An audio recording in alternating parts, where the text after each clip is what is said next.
Très heureux de vous savoir nombreux. Mesdames et messieurs, dans vos petits écrans, vous êtes partout à travers le monde en train de suivre la Télé 7. Eh bien, je sais que vous nous suivez depuis l'Ouganda, vous êtes à Lubumbashi, vous êtes à Goma, vous êtes au Rwanda. Vous nous suivez depuis Canada. Eh bien, vous êtes là parce que vous allez vous exprimer. 2023, c'est une année des acteurs majeurs, voire même des acteurs mineurs. Tout le monde a droit à la parole. C'est dans ce sens-là que nous avons toujours dit, ça ne vaut pas la peine de murmurer, parce que Télé 7 a mis à votre disposition un canal approprié pour vous exprimer et lancer vos messages. 2023, c'est une année des grands enjeux. Enjeux politiques, enjeux sur le plan social, enjeux sur le plan sécuritaire, tout. Il y a beaucoup d'enjeux et il faut que les acteurs s'expriment. Pour aujourd'hui, en attendant que les amis nous retrouvent ici, eh bien, il y a Joël Moussoso qui est avec nous. Il continue avec nous. Vous l'avez suivi et vous allez continuer à le suivre encore et maintenant ici. Mesdames et messieurs, en cette année, il y a le processus électoral, il y a la situation sécuritaire. C'est premier trimestre de l'année 2023. Et bien, tout le monde parle de la situation sécuritaire dans la partie orientale. Les ultimatums ont été donnés au M23 pour se retirer, pour le cessez-le-feu. Eh bien, tout est passé par-dessus la tête des responsables de ce mouvement terroriste et rebelle. La République démocratique du Congo, le gouvernement congolais, le gouvernement va-t-il baisser les bras? Va-t-il continuer à regarder le rebelle, les terroristes comme si de rien n'était? Non, ça doit cesser et c'est pour cette raison que nous sommes là pour partager avec vous. Qu'est-ce qu'il faut faire pour l'instant afin de sécuriser la partie orientale? Il faut Batoba Salanini, comme gouvernement à Salanini. C'est ça notre question. D'ailleurs, Papa Jean va nous aider à rédiger, à écrire ça comme titre. Que faut-il faire? Voilà. Voilà, on va parler de la femme prochainement. Aujourd'hui, on va parler beaucoup plus de la situation sécuritaire. On change de thématique carrément. Parce que les femmes qui devaient être là ne sont plus venues et nous nous sommes retrouvés homme à homme. Et on parle sécurité. On parle sécurité. Voilà. Qu'est-ce qu'il faut pour retrouver la sécurité dans la partie orientale? CAC, EAC, le FRDC, tout ça là, il y a beaucoup de choses. Joël, bonjour. Bonjour, monsieur. C'est pour la toute première fois que je vous reçois dans mon plateau. Approchez-vous du micro. Soyez très à l'aise. Okay. Voilà. J'espère que ça va. Ça va très bien. Eh bien, la situation sécuritaire est tellement préoccupante que nos confrères, nos consoeurs, nos mamans, nos filles et tous ceux qui habitent la partie orientale ont du mal à imaginer. Il y a des gens qui ne savent même pas s'ils vont passer une nuit dans une maison.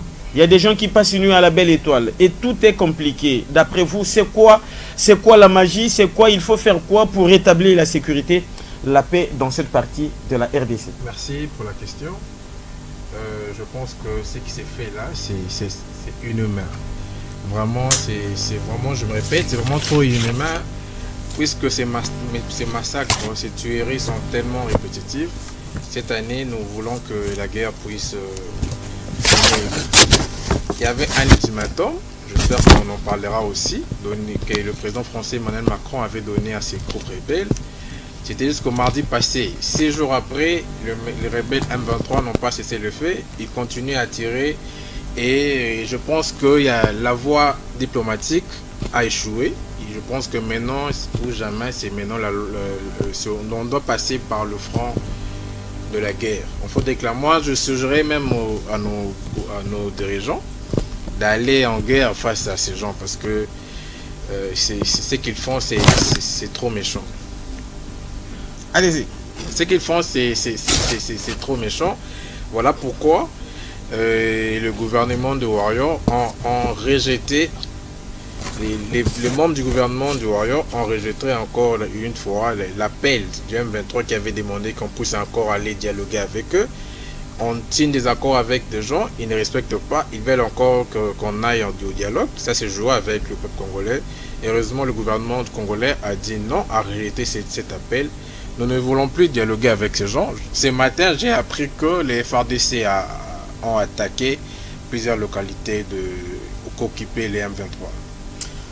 Voilà. Est-ce que vous connaissez ce que veut le M23? Le M23, en tout cas, c'est un mouvement rebelle. Un mouvement, je dirais, même terroriste. Puisque c'est que les revendications, on ne sait pas. Au fait, à Luanda, ils ont dit que non, il fallait qu'ils puissent intégrer les rangs de FRDC. Et raison, le gouvernement avait dit niet. C'est lui qui est congolais, vient, il y a plusieurs moyens il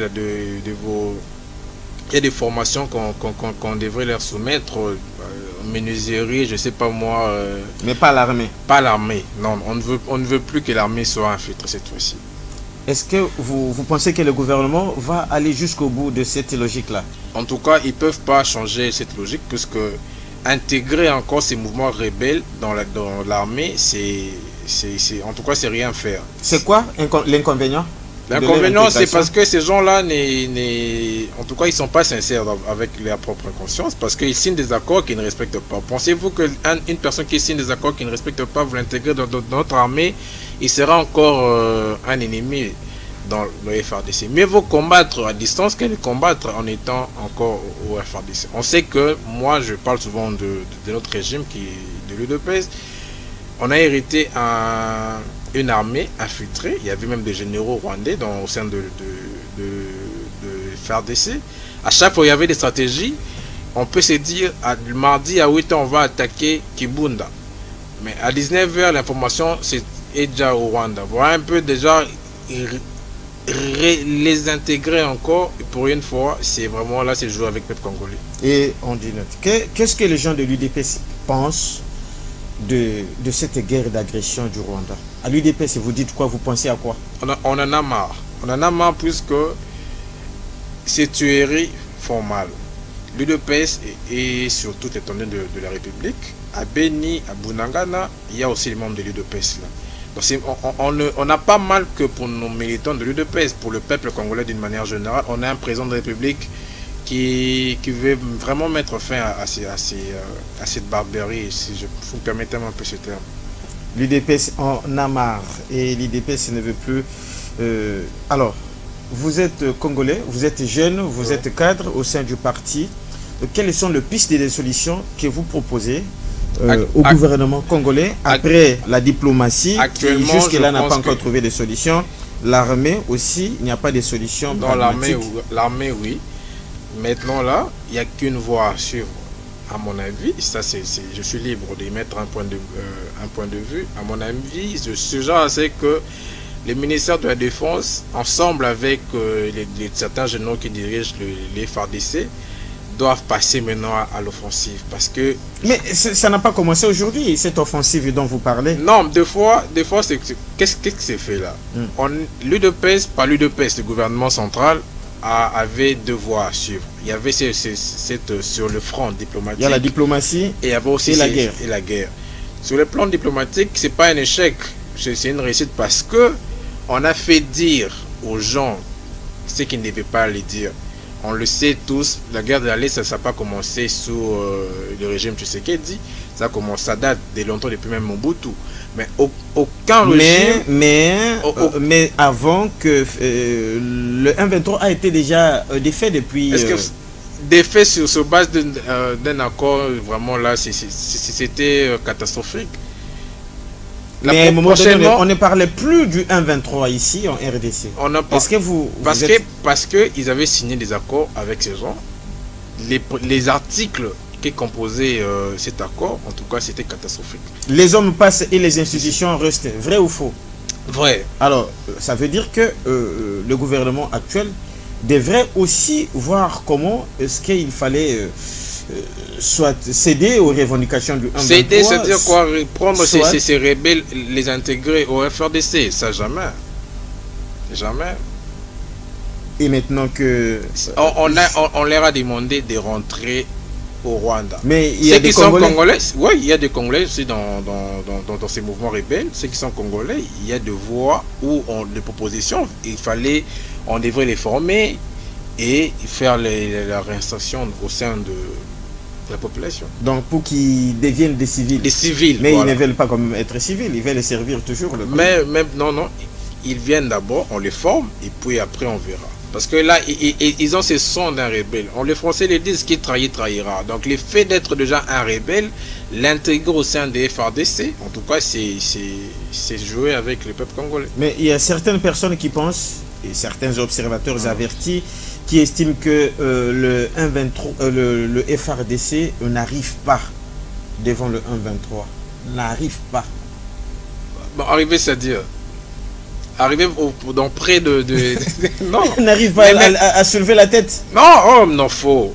Ce matin, il y a plus, j'ai oublié le nom de la ville, il y a une localité que M23 a occupée. Aujourd'hui, je suivais le Radio Capi, vos confrères l'ont dit, les M23 ont attaqué, disons, les FARDC ont attaqué les M23 et ils ont obtenu ici une localité. J'ai oublié le nom de la ville en question. De la localité. Donc, vous estimez, Joël Moussoso, que ceux qui estiment que le FRDC ne sont pas à mesure de combattre contre le M23. C'est faux, ils se trompent. Ils se trompent. Le M23 est plus forte, et disons, les FRDC est plus forte que les M23. 10 fois plus forte d'ailleurs. Alors, mais sur terrain, depuis que Bunagana, Kibumba, Route Saké et consorts, les M23, ils ont changé. Est-ce que vous n'avez pas peur? Est-ce que vous n'avez pas peur que cette rébellion ne puisse vraiment gagner du terrain? Non, c'est-à-dire quoi? Ces gens ont changé de stratégie. Ils commencent à, ils font, lorsqu'ils attaquent, ils entrent dans la ville. Je donne un exemple. Je pense, on part par exemple en Galema. Ils sont là en Galema, ils occupent certaines avenues, certains quartiers. Mais non, quand les FARDC veulent attaquer, il y a aussi plusieurs dégâts collatéraux qui attendent la population qui est là. Donc, le fait de s'infiltrer avec la population, il faut des stratégies que je ne peux pas dire à la télé ici pour essayer de les chasser de ces villes. Apparemment, leur stratégie paye parce qu'ils continuent à gagner du terrain. Ça paye pour aujourd'hui, mais je vous rassure que avant les élections, cette histoire va finir. Est-ce que vous pensez qu'il y aura des élections? S'il y aura élection. Parce que de l'autre côté, dans les grands Bandundu, dans le Maïndombe, les hostilités ont aussi repris. Je ne sais pas si vous êtes au courant. Moi, à mon avis, je sais que nos amis de l'opposition ne veulent pas les élections. Donc il y a plusieurs mains noires dans tout ça. Non, là je n'ai pas encore parlé de l'opposition. Non, mais je parle de la situation sécuritaire. Oui, mais dans le Maïndombe. Dans le Maïndombe, entre les Yaka et les Teke. Oui, c'est une situation qui fait mal. On le dit, lorsqu'une partie du corps humain a mal, même si mon doigt a mal, c'est tout mon corps qui aura mal. Donc ce qui s'est fait à Maïndombe, nous aussi qui sommes à Kinshasa, nous avons aussi mal. Ce sont nos compatriotes qui sont en ce coin, qui souffrent. On ne peut pas fêter ici à Kinshasa. Mais seulement, les FARDC et la police sont sur le terrain pour mettre fin à ces choses.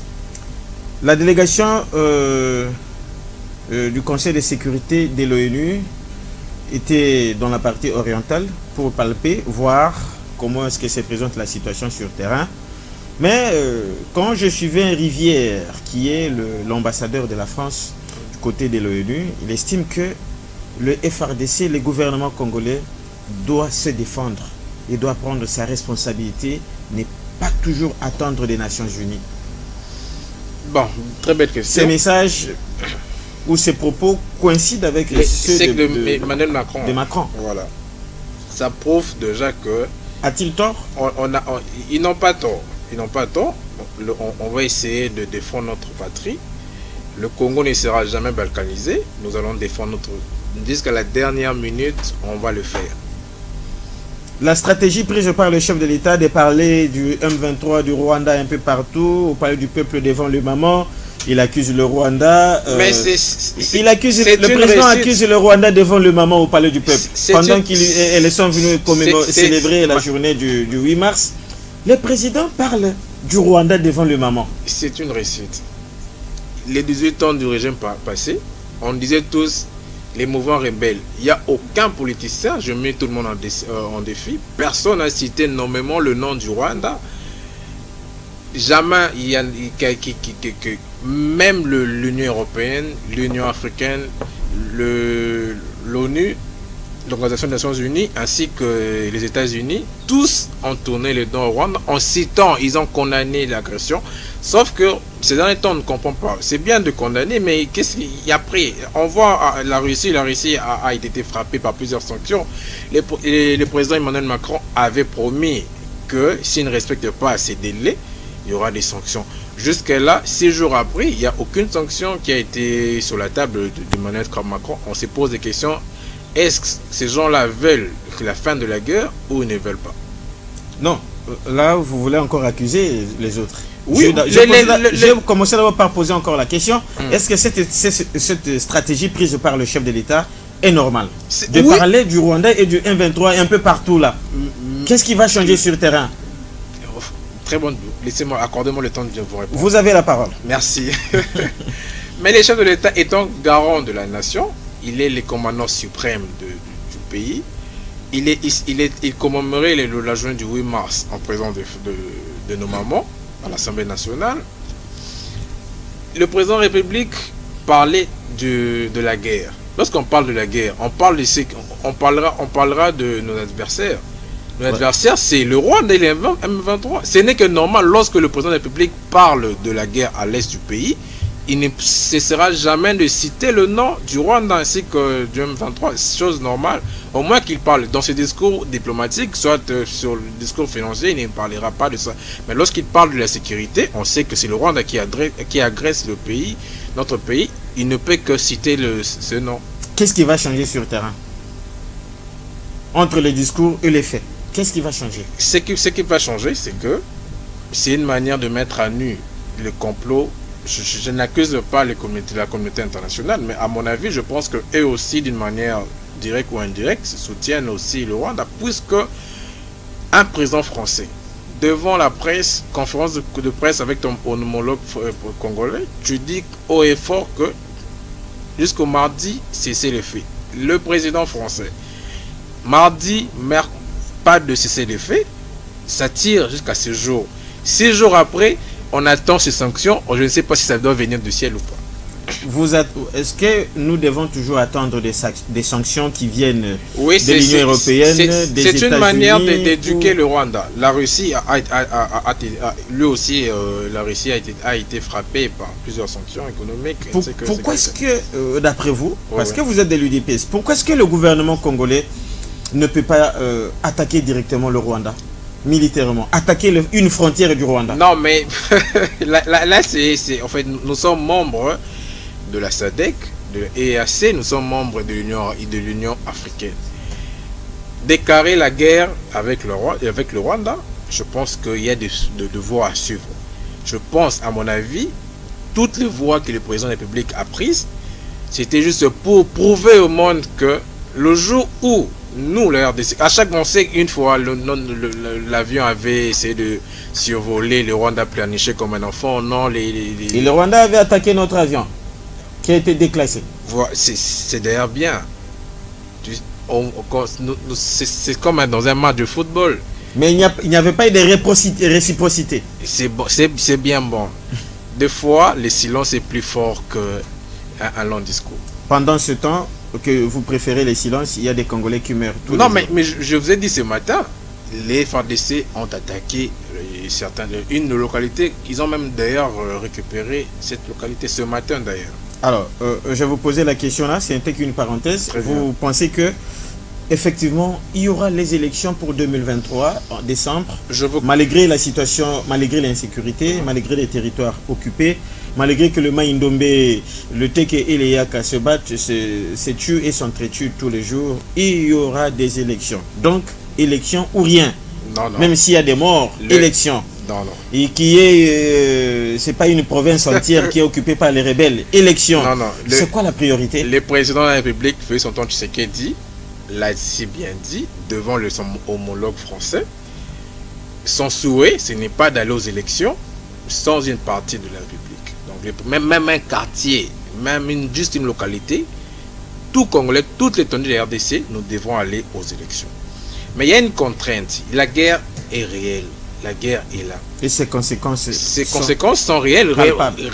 Récemment, il y a un centre d'inscription qui a été attaqué. J'aurais même des matériels emportés. Voilà, ce sont des contraintes normales qu'on est en train de vivre. Mais d'une part, c'est ça la réalité. D'autre part, nous voulons les élections. Moi, par exemple, à l'UDPS, nous sommes l'UDPS est plus que prêt d'aller aux élections cette année, selon les délais de la CENI. Mais de l'autre côté, il y a la guerre qui est là. On ne sait pas. Voyons voir. Notre souhait, c'est que la guerre puisse finir même dans 1 mois ou 2 mois pour que tout le monde, tout Congolais, pour nous puissions élire nos futurs dirigeants. Réfléchissons. Mesdames et messieurs, vous êtes à la maison, vous nous suivez un peu partout. Réfléchissons ensemble comme des intellectuels et comme des Congolais. Le chef de l'État, vous avez suivi Joël qui affirme qu'on ne peut pas aller aux élections. Je n'ai pas dit ça. Non, non, je n'ai pas encore fini. Ok, très bien. Okay. Ça dit qu'on ne peut pas aller aux élections tant qu'il y a des territoires occupés par le rebelle. Voilà. Mais nous voulons chercher la solution le plus tôt possible avant les élections. Donc, c'est-à-dire qu'on va terminer la guerre avant les élections, oui, oui, pour aller aux élections proprement dites. Oui, oui. Et si la guerre n'est pas terminé avant les échéances, il n'y aura pas d'élection. Ne soyons pas prophètes de malheur. C'est ça, non? Moi, je suis un chrétien, je crois à mon Dieu, je crois que d'ici peu, Dieu va nous faire grâce, il y aura la guerre finira à l'est du pays. Pour que la guerre finisse, il faut se battre. Oh, mais ici, il n'y a pas de foi. Il faut enlever la foi. Dieu est souverain. Oui, Dieu est souverain, on ne dit pas. Mais il faut enlever la foi, il faut se battre. Ce matin, je vous ai dit, les FARDC a frappé. Ça, vous avez répété. Oui. Voilà. Donc, ça prouve déjà que les FARDC sur le terrain, on veut récupérer toutes ces localités qu'occupent les M23. Voilà, ok. On revient un peu sur la journée du 8 mars. Les chefs de l'État devant le maman au palais du peuple, les mamans ont crié dollar Equita. Dollar Equita. Dollar Equita. La vie est chère. C'est quoi la stratégie? Bon, je sais que vous n'êtes pas membre du gouvernement, mais vous faites partie de l'Union sacrée, c'est vous qui dirigez le pays. Qu'est-ce qui ne va pas? La situation sociale est catastrophique. Nous sommes heureusement, frappés, on vit ensemble. Nous tous, nous sommes frappés. Même le président de la République a ses cousins, a ses cousines, a ses tantes. Non, non, c'est différent. Ils sont aussi congolais comme nous, comme oui, vous ils sont des Congolais, mais nous ne passons pas la même réalité. Très bien. Pour répondre à votre question, bon, à chaque fois que nous répondions à certaines questions, certaines personnes disent que non, les deux pays, ça les là. Non, on connaît la réalité, ce sont des faits normaux. Moi, souvent, j'aime faire le parallélisme pour au moins que les gens sachent que ce qui se passe en RDC n'est pas qu'ici. Hier... Ça, c'est une consolation. Hein? C'est pas une consolation. Hier, vous êtes journaliste, le prix de la baguette à Abidjan était de 200 francs. Mais hier, ça a doublé. C'est venu à 400 francs CFA. Donc, je prends un exemple, nos petits pains de certaines boulangeries ici, qu'on vend à 300 francs. Imaginons-nous, demain matin, ça devient 600 francs, par exemple. Ouais. Donc, la crise, elle est mondiale. Mais moi, ce n'est pas une excuse. Nous, en RDC, voilà pourquoi nous suggérons qu'il y ait gouvernement de Warrior un remaniement. Parce que nous avons Excellence Nicolas Kazadi, qui est en même temps ministre de Finances. En même temps, il fait l'intérim au ministère de l'économie. Je pense que ça pèse un peu. Et il ne sait même pas s'en sortir. Dire qu'il il y a des gens qui projettent des sit-ins tous les jours parce qu'il n'est pas à la hauteur de satisfaire. Non. Aujourd'hui, quand même, la DGI a fait des records. C'est sous Excellence Nicolas Kazadi, qui est aussi membre de l'UDPS. Donc, quand même, Nicolas Kazadi fait... Et aujourd'hui, les députés provinciaux devraient marcher et faire d'ailleurs un sit-in devant la primature parce qu'ils ne sont pas payés depuis. Il y a plusieurs agents, il y a un reporter qui vient de terrain, je ne peux pas l'appeler ici pour témoigner. Oui. Il y a des fonctionnaires de l'État, il y a le médecin, et on ne cite que Nicolas Kazadi, l'agent qui bloque la situation, la machine. Non. Nicolas Kazadi. Donc vous avez cité un mauvais exemple. Nicolas Kazadi avait dit dans des briefings en présence de son collègue Patrick Mouyaya, les dépenses doivent se faire d'une manière cadrée. C'est pas que nous sommes parents, vous et moi, on peut avoir je suppose on a 1000 $ à la maison, il y a plusieurs besoins, mais il y a comme des besoins prioritaires. Actuellement, la priorité, c'est la guerre à l'Est. Mais n'empêche que nous puissions... Non, je n'ai pas dit ça. Les députés, je n'ai pas été informé. Si ce sont de Kinshasa, là je m'adresserai à M. Gentini parce que c'est dans ses prérogatives. Vous pensez que le gouvernement central n'a rien à voir avec ça? Parce qu'on n'a jamais... Bon, ça c'est encore un autre débat. La décentralisation n'a jamais existé encore totalement. Totalement, oui. Ce n'est pas encore totalement. On ne dépend que du gouvernement central. Non. Donc, pour votre information, même l'argent là, ça vient des Kazadi. Très bien. Et ici, là, chez Ngobila, ce sont des primes. Très bien, très bien.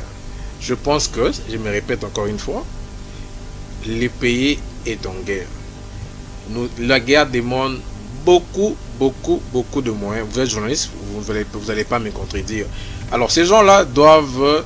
Ce sont des pères de famille. En tout cas, moi aussi, je me mets à leur place. Ils sont parents.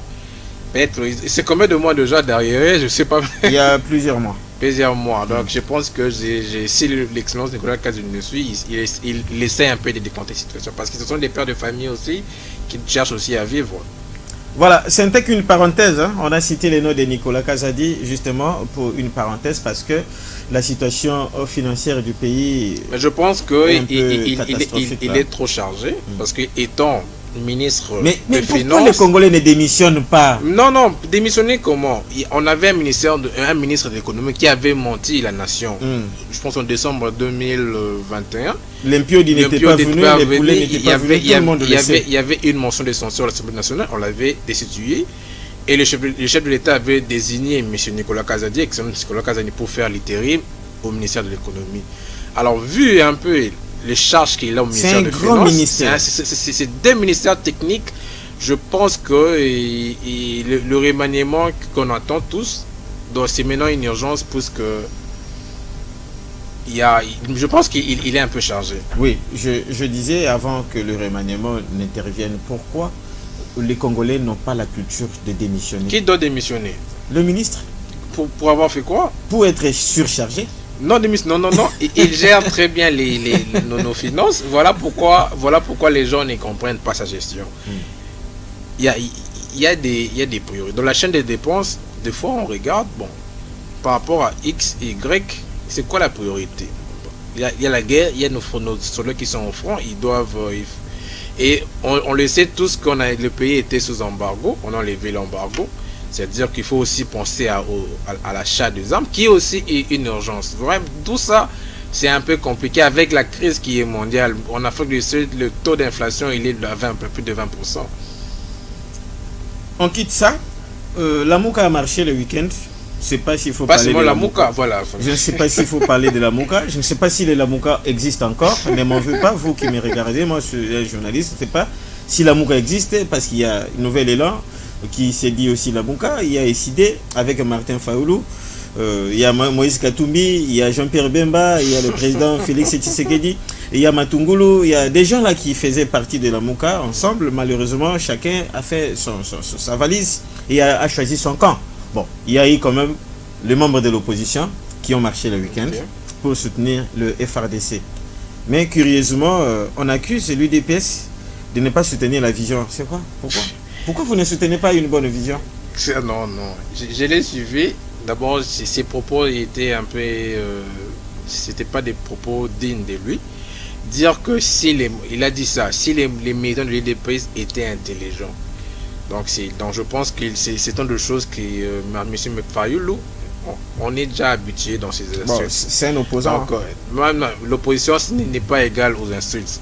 Donc traiter tout un parti politique d'être pas intelligent, je ne sais pas s'il est intelligent. Est-ce que l'UDPS peut regretter ce mot?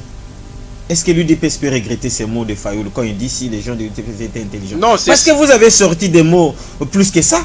Quel UDPS? Quand l'UDPS Tshisekedi, pendant que vous faisiez votre opposition, est-ce que l'UDPS peut regretter ces mots? Vous pouvez me rappeler qu'un jour, l'ancien secrétaire général...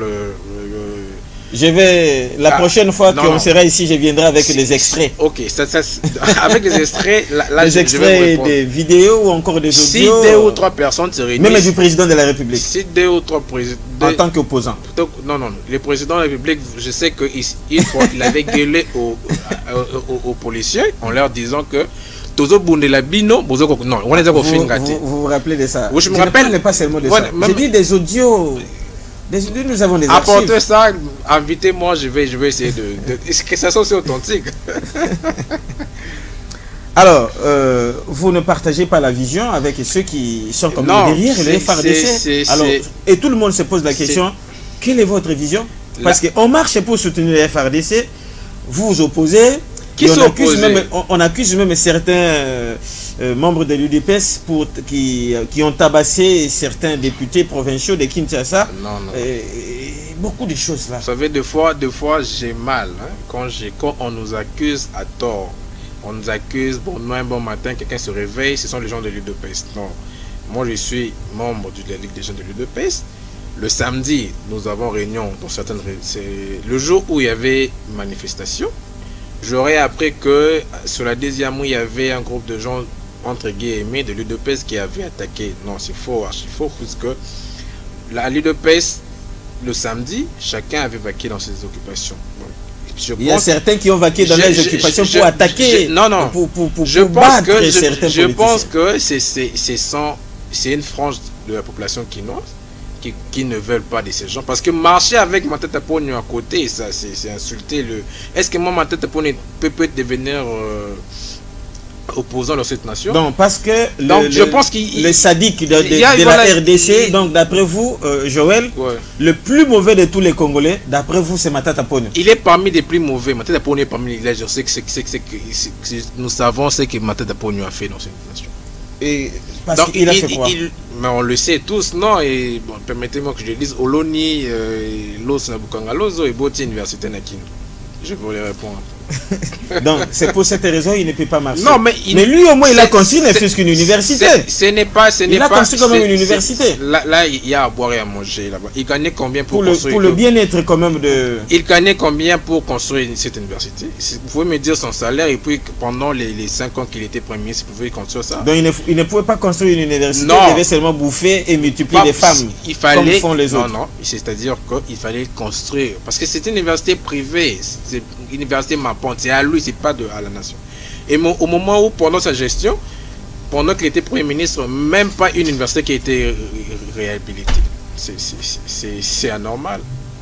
Donc, Matata Ponyo ne pouvait pas marcher. Vous ne pouvez pas soutenir les gens qui marchent avec Matata Ponyo. Parce que, d'abord, lui, honorable Martin Fayulu, quand on était en coalition avec les amis du FCC, il disait que non, tu sais qu'il travaille. Ça, c'est la marche des gens de l'opposition. Ouais, ils sont libres de marcher. Ouais, moi, le samedi, j'ai vaqué librement de mes occupations. Mais nous, quand nous étions à l'UDPS et à l'opposition, à chaque fois que l'UDPS organisait les marches, c'était pratiquement toute la ville de Kinshasa qui était... Vous avez estimé qu'ils étaient un petit nombre, alors qu'ils ont quand même fait aussi drainer des foules.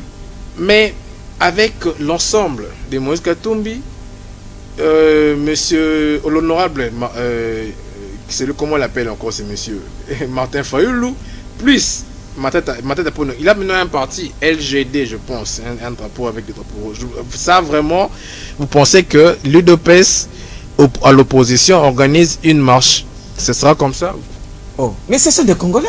Ce sont des Congolais, mais ça prouve qu'ils n'ont pas la population derrière, le peuple. Non, mais ça ne concerne plus. Ils peuvent seulement organiser, mais c'est à tous les Congolais qui se sont quand même... Ça prouve. Qui aiment sa patrie, qui accompagnent quand même la vision. Là, déjà, vous avez rejoint mon idée. Si la population était derrière cette marche, il allait drainer encore la foule plus grande que celle-là. Là, vous risquerez de vous contredire. C'est-à-dire? Quand vous dites si la population était derrière. Parce que derrière, là, c'est derrière le FRDC. Cette marche-là, ce n'était pas pour soutenir... La population, si Matata Ponyo n'était pas là... la vérité des urnes, non, il n'y a plus de vérité des urnes. Je l'ai dit, c'est... Non, non, je ne me suis pas FRDC. contredit. C'est-à-dire quoi? Les gens, en voyant Matata Ponyo, des fois, il y a des figures qui énervent les Quinois. Donc, voir Matata Ponyo marcher, un Quinois vraiment instruit, marcher avec Matata Ponyo à côté, ça jamais. Donc, entre Matata Ponyo et Kagame, vous préférez qui? Personne. Quelle question. Non, non.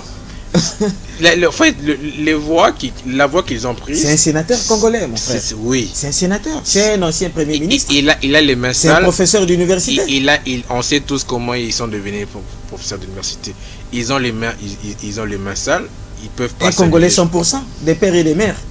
D'ici, je suggère même dans la réponse ici, il faut qu'il y ait cette loi. En tout cas, moi je veux que le président Bosso le mette dans cette session de mars. Les acteurs s'expriment. Alors, Joël est en train de s'exprimer. Parlez-nous un peu de l'UDPS là. Comment se comporte votre parti à l'approche des échéances électorales? L'UDPS est plus que prête pour aller aux élections.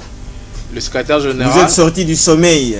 Non, même pas. Vous êtes en train d'agresser, de tourmenter Jean-Marc Kabound, tourmenter son parti. L'UDPS a tout fait pour que Jean-Marc Kabound soit conservé et gardé à Makala pour que vous vous sentez quand même à l'aise. Ça va. L'UDPS n'arrête pas des gens. C'est la justice congolaise. Il a dit des choses pendant sa conférence de presse. Il a parlé des paradis fiscaux. Il a parlé qu'il y avait des jets qui prenaient des centaines de millions de dollars qui partaient je ne sais pas moi où.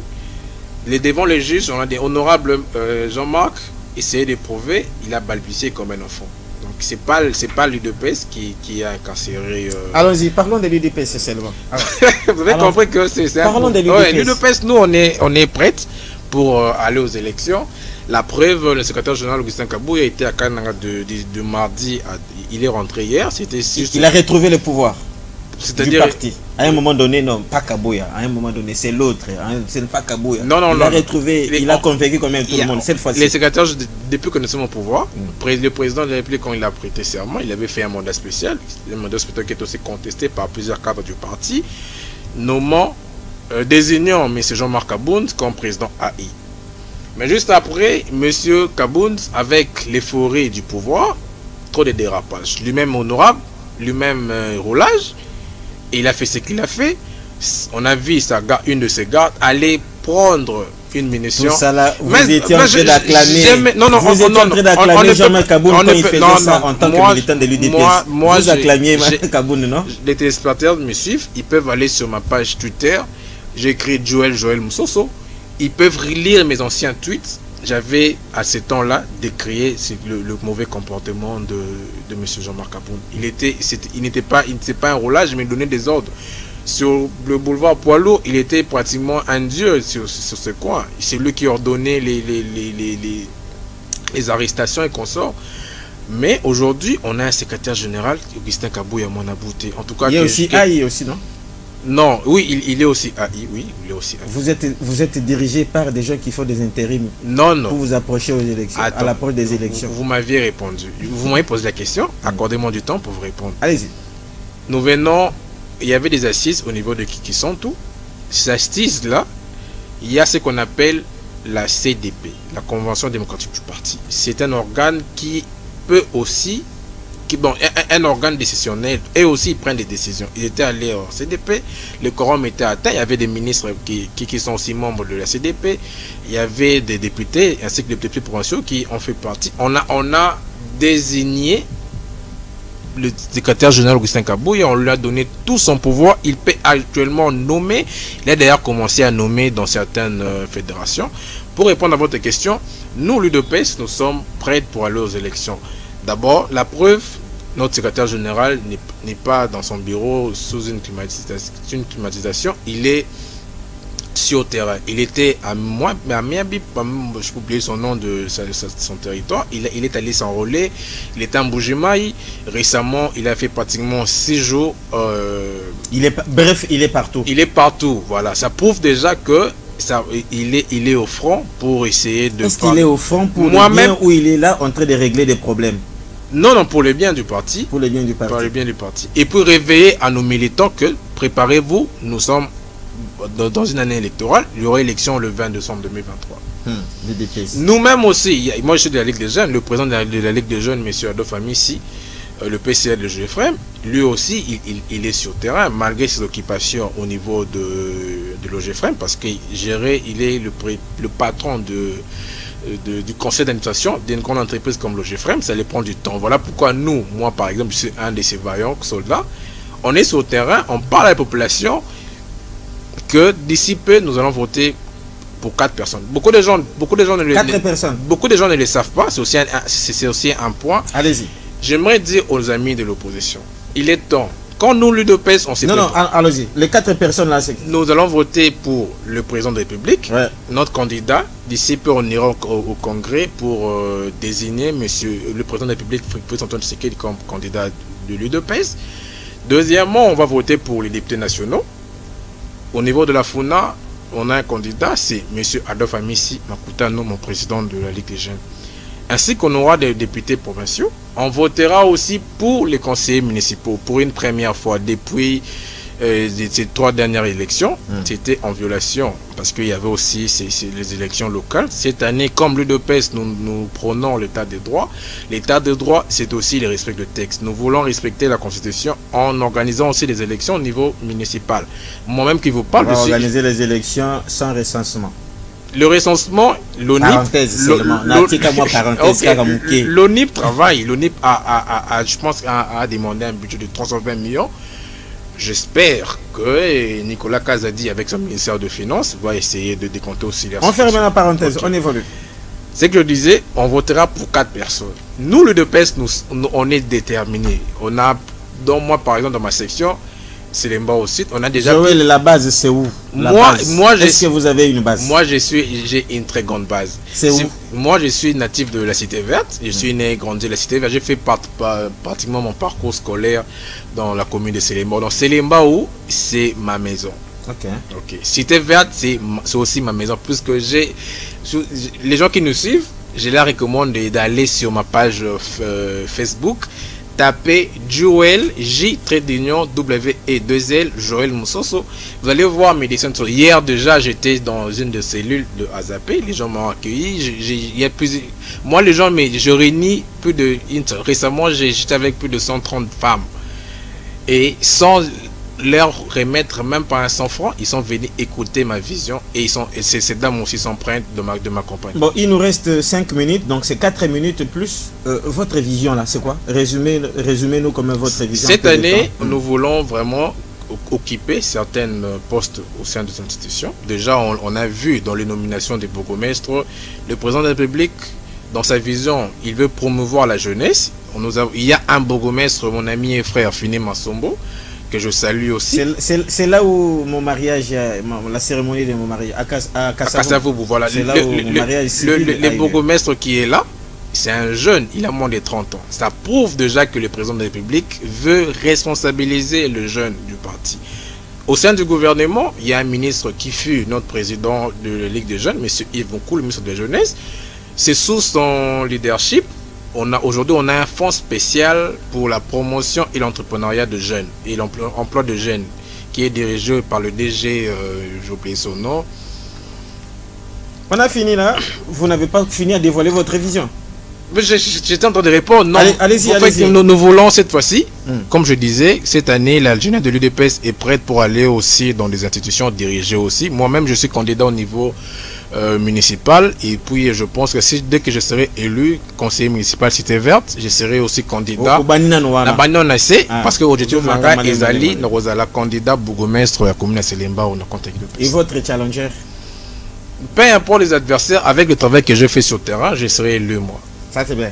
Mesdames et messieurs, il nous reste 3 minutes. Papa Jean Mwakadi, pour aujourd'hui, qu'est-ce que ceux qui nous regardent là peuvent retenir? Déjà, ils doivent retenir que de vous, Joël Moussoso. Joël Moussoso, je suis un Congolais, né de père et de mère congolais, père à leur âme, je suis orphelin de père et de mère. Vous n'êtes plus orphelin. Quand il y en a déjà adultes, on n'est pas le plus des orphelins. Les orphelins sont des enfants. Ok.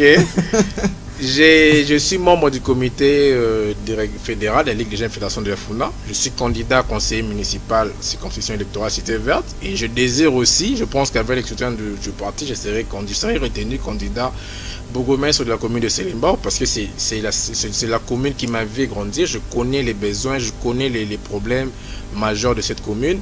Déjà le 2 avril, on a un meeting populaire que la Ligue des jeunes fédération de la FUNA qui est dirigée par Kersi Yalala. On organise un meeting populaire sur le terrain Adi, en diagonale avec le col Joël Lutin, avec la participation du secrétaire général que je profite de cette occasion pour le remercier parce qu'il nous a rassuré qu'il sera là. Il y a un comité d'organisation à laquelle je suis d'ailleurs membre de la coordination. Nous travaillons pour réunir au moins minimum 3000 personnes pour essayer de montrer 3000 personnes seulement. Mais ce n'est pas la Ligue de jeunes d'une manière générale. La Ligue des jeunes, nous étions récemment, au mois de septembre, je pense, on était à IMCA. sous le président de la Ligue des jeunes de famille, ici, Imika est à Senzaki Batu Imika. Cette année, pour les deux, c'est simplement la Ligue des jeunes fédération de la Funa. Vous voyez? Donc on sera sur un terrain, le secrétaire général sera là. Le 30 avril aussi, dans ma section, le président national on sera avec lui le 30 avril avec monsieur le DG et le PCA de l'OGFREM, le chauffeur Banafuna, monsieur Adolphe Amissi Makutano. Monsieur Adolphe Amissi Makutano. Bah, salutations à vous. Chauffeur Banafuna. Adolphe. Eh bien, mesdames et messieurs, pour nous Tosuki Awa, j'espère qu'un jour on recevra aussi mes Adolphe. C'est quoi la prochaine élection? Et ils ont invitation? Les émissions, c'est tous les jours. Vous m'invitez quand déjà? L'invitation, c'est tous les jours, il y a émission. Donc, quand vous allez vous retrouver fort et à je passe mercredi. Ici, et on va vous recevoir. Mesdames et messieurs, on se limite ici. Même si vous avez Thomas Solo à plein, mon à la plein, le col à pape, à Zate. Na Falipe à ça. Donc, tout ça la plein, tout ça la plein à martyr. François, mon ça la plein à Wanamboko. Il dépêche tout ça la plein à martyr. À ça, plein à Ndolo, plein à martyr, plein partout, plein à Balabala, plein de l'aéroport jusqu'à la cité, jusqu'au palais de la nation. Donc, mon ça la plein à Zate. Mesdames et messieurs, c'est fini. Merci, Papa Jean Mwakadi. Merci, Joël Moussoso. Je vous ai pris, je vous ai arraché des mains de Martine Kabata pour conduire quand même parler de vous et parler de l'UDPS. Alors, on se retrouve prochainement. Les acteurs s'expriment. Merci à Feli Kayembe, merci à Kaleb Batata, merci à Maître Papita et à tous les invités qui étaient quand même occupés au Baju Makama Nasuka. On se retrouve demain. Il y a un nouveau numéro. Au revoir. C'était là votre très humble serviteur, Emile Kassanga, Lopepe Asuku Mbakola Kongé. Merci.